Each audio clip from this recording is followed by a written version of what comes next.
What would you bet your life on? Have you ever stood at the edge of a cliff? Not of rock and earth, but of certainty? The wind whipping at your back isn't air, but the collective whisper of every sensible choice you've ever made, urging you to step back. Below isn't a fall, but avoid the terrifying, exhilarating unknown. What single idea is compelling enough to make you leap, to sell not just your possessions, but the very blueprint of a comfortable life, and plunge into that abyss? For Changpeng Zhao, a man who built his life on the bedrock of logic and code, that idea was a few pages of cryptographic genius called the Bitcoin White Paper. And his leap would not only change his destiny, but would irrevocably alter the financial landscape of the world. Part 1. The Architect 1977-2013 Changpeng's story begins, not with digital frontiers, but with physical ones. Born in 1977 in Jiangsu, China, his early life was a lesson in adaptation. In the late 1980s, his family immigrated to Canada, trading the familiar for the promise of stability. The cold wasn't just in the Canadian air. It was in the challenge of starting anew, of building an identity between cultures. This instilled in young Caesar profound understanding. Borders were real, they shaped lives, and they were often inconvenient. He found his sanctuary in the logical, borderless world of computers at McGill University, studying computer science. He wasn't just learning syntax. He was learning a new language of creation. His career path was a masterclass in building the unseen arteries of global finance. First in Tokyo, he crafted the trading matching software for the stock exchange, the digital heartbeat of one of the world's largest economies. Then at Bloomberg Tradebook, he didn't just write code, he led teams, his mind engineering systems that could handle the lightning-fast, multi-billion-dollar dance of futures trading. Promoted 3 times in 2 years, he was a star in the traditional fintech galaxy. In 2005, the entrepreneur in him stirred. He returned to Shanghai, the city of his roots now pulsing with explosive growth, and founded Fusion Systems. Here, he built high-frequency trading systems machines that thought in microseconds, where a millisecond's advantage could mean millions. He was successful, respected, a millionaire by his mid-30s. He owned an apartment in one of the world's most dynamic cities. By every conventional metric, he had arrived. Yet, a quiet restlessness hummed beneath the surface. He had spent 2 decades building faster pipes for a financial system he knew was fragmented, slow for the everyday person, and gated by institutions and geography. He was an architect of walls, even if they were digital, and something in his immigrant soul chafed at the design. Part 2. The Lightning Strike 2013, the turning point arrived not in a boardroom, but over a poker game. A friend, an avid player, mentioned Bitcoin. Intrigued, CZ did what any engineer would do. He went to the source. He downloaded Satoshi Nakamoto's white paper. As he read, the world seemed to fall away. Phrases like peer-to-peer electronic cash system and without going through a financial institution weren't just technical terms, were seismic revelations. Here was a vision of a borderless asset, a ledger owned by everyone and no one, a system where value could flow as freely as information on the internet. It resonated with the boy who crossed oceans and the man who built systems for walled gardens. This was the antidote to the friction he had spent his career optimizing within. The investor in him was cautious. The advice was standard. Allocate 10%, diversify. But the visionary in him, the part that had always leapt towards the next, more elegant solution, saw something else. He saw a foundational shift, a new layer for the internet being laid. To allocate 10% was to dabble. To believe in a revolution required conviction. So he made the bet that would define him. He sold his Shanghai apartment. Every last bit of his tangible, hard-won security was converted into a digital, volatile, and wildly speculative asset. Friends thought he was mad. Colleagues shook their heads. It was an act of breathtaking, alien conviction.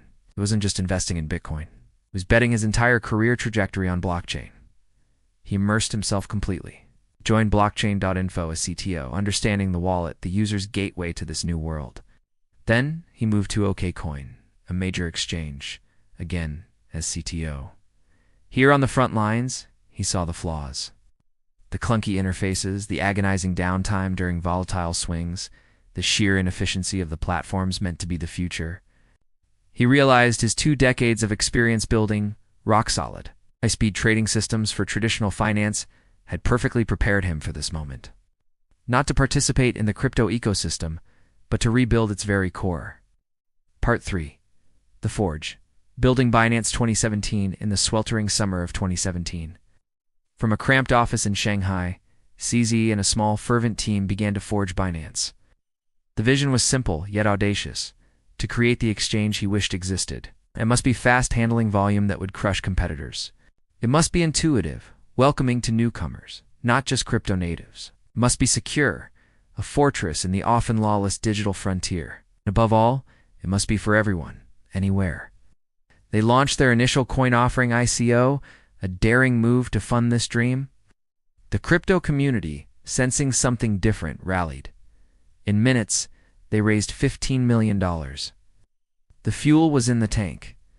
On July 14, 2017, Binance went live. What happened next was less a business launch and more a cultural phenomenon. CZ, accessible on Twitter as simply CZ, became the friendly, hard-working face of the platform. The team operated at a blistering pace, iterating, adding coins, optimizing. When China shockingly banned ICOs and crypto trading that September, Binance didn't crumble. It embodied its own philosophy of borderlessness. The team dispersed, operating from a decentralized cloud of locations: Taiwan, Tokyo, Malta. The empire had no single capital. The numbers were stupefying. Within 6 months, Binance was the largest cryptocurrency exchange on Earth by trading volume. It processed 1.4 million orders per second. It grew from 2 million users to 10 million in a matter of months. CZ's bet wasn't just vindicated. It had ignited a financial supernova. He became a symbol, the humble coder who toppled financial Goliaths not with rhetoric, but with superior technology. Funds or SAFU became a community mantra, a promise of security in a turbulent space. He was building not just a company, but the infrastructure for a new financial world. Part 4. The Storm, 2023 to 2024. But supernovas attract attention, and not all of it is welcoming. The very borderlessness that was Binance's creed put it at odds with the bordered world of national regulation. As crypto grew, so did the scrutiny. For years, Binance operated in a gray zone, a global entity navigating a patchwork of local laws. The pressure mounted. In March 2023, the storm broke. The U.S. Department of Justice filed a suit alleging violations of anti-money laundering and sanctions laws. The narrative began to shift. The visionary was now painted as a rogue operator. The pressure was immense, a legal and reputational hurricane. In November 2023, CZ made perhaps the most difficult decision of his life. To protect the ecosystem he built, the thousands of employees, the hundreds of millions of users, he would step down. He stood in a federal courtroom in Seattle and pleaded guilty to charges of failing to maintain an effective anti-money laundering program. Binance agreed to a historic $4.3 billion settlement. The internet erupted. Critics declared it an indictment of the entire crypto dream. Supporters saw a founder sacrificing himself for his company's survival. The final act of this chapter came in April 2024, the sentence, 4 months in a low-security prison. For a man used to the blinding speed of the digital world, time now moved with concrete slowness. Yet, those who knew him reported not a broken man, but a contemplative one. He read voraciously. He exercised, thought. The architect was back at the drawing board, not of systems, but of his own life's next iteration. He was released in September 2024. The world watched, hungry for a reaction, defiance, remorse, a grand plan for redemption. Part 5. The Quiet Horizon 202 for 2025. What emerged was not a fiery comeback, but a thoughtful pivot. CZ spoke little of the past. His focus turned, almost poetically, to beginnings, to education. He announced his deep commitment to Giggle Academy, a global, gamified, online educational platform aimed at providing free, basic education to anyone, anywhere. The man who built the infrastructure for borderless finance was now building infrastructure for borderless knowledge.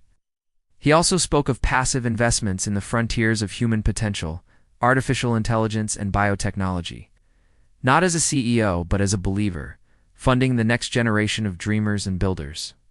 The lesson of Changpeng Zhao's journey is not a simple Rag Sturch's tale. It is a far more profound story of conviction, resilience, and the redefinition of success. It is about having the courage to bet everything on an idea that challenges the world's walls. It is about building a colossus with that belief. And it is about facing the consequences of that growth with a responsibility that ultimately required the ultimate personal sacrifice. His success was never just in the billions traded or the empire built. It was in the leap itself. It was in proving that code could challenge capitals, that a decentralized idea could unify a global community. His difficulties, the regulatory battles, the personal legal ordeal were not a negation of his journey, but its final, brutal, and necessary test of fortitude. Today, in 2025, CZ walks quieter, but his impact echoes louder. He is no longer the CEO of an empire, but a sage who has traversed the highest peaks and the deepest valleys of innovation. He is a living testament that true success is not avoiding the fall, but having the resilience to climb out, to learn, and to begin building again, not for glory, but for good. The boy who crossed borders finally built something that made them irrelevant. And the man who paid the price found his freedom not in dominance, but in the quiet, purposeful work of empowering others. So, I ask you again, what idea is worthy of your leap? What conviction is strong enough to make you sell your apartment? To stand against the gale of doubt, to build, to stumble, to get up, and to find in the end that the greatest success is the integrity of the journey itself.